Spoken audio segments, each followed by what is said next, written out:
सोचिए, दरवाजे पर घंटी बजती है और सामने पुलिस खड़ी है। यकीनन किसी का भी दिल एक पल के लिए दहल जाएगा। मन में सैकड़ों सवाल घूमने लगते हैं और घबराहट होना तो बहुत स्वाभाविक है।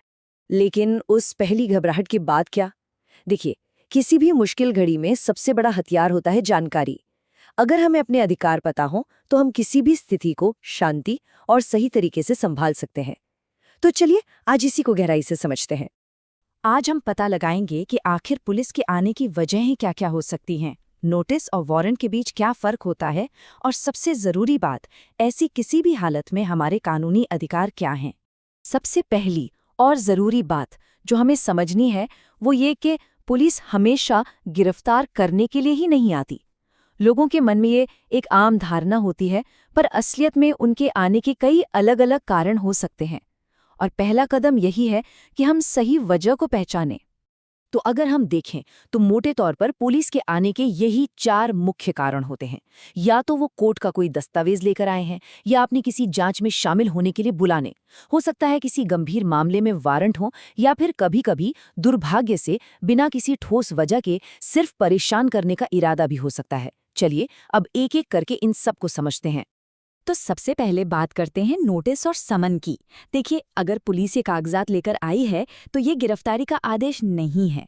आमतौर पर इसका मतलब सिर्फ इतना है कि किसी जांच में शामिल होने या अदालत में पेशी के लिए बुलाया जा रहा है। इन दोनों में एक छोटा लेकिन जरूरी फर्क है।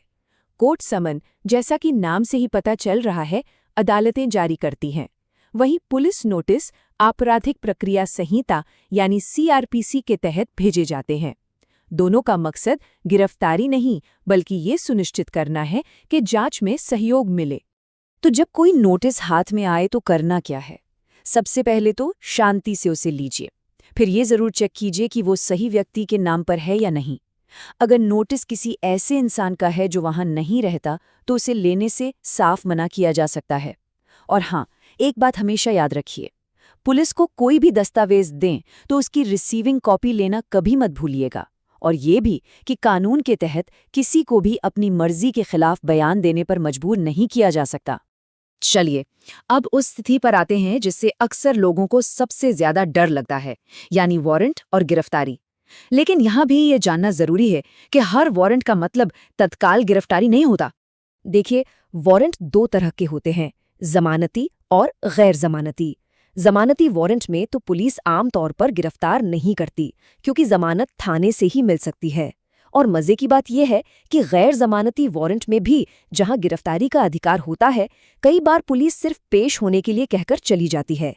ऐसा इसलिए क्योंकि उन्हें भी पता होता है कि अदालत में जमानत मिल सकती है। उनका असली मकसद सिर्फ कोर्ट में पेशी सुनिश्चित करना होता है।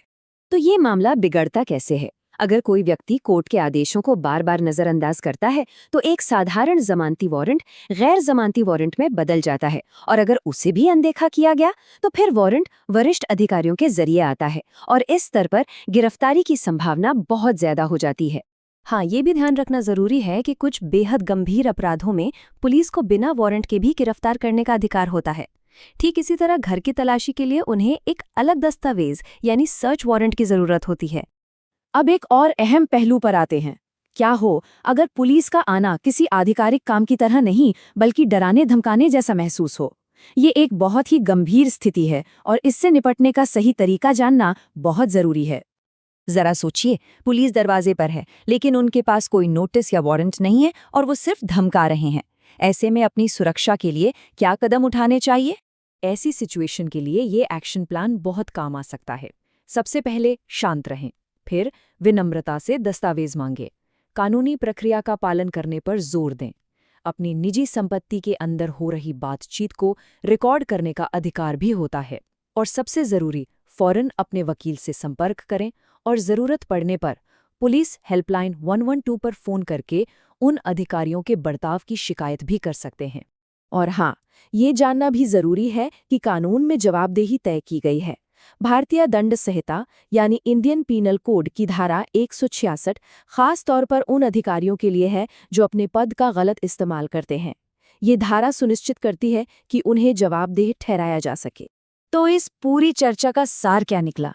कुछ ऐसे प्रमुख अधिकार हैं जिन्हें हर किसी को याद रखना चाहिए।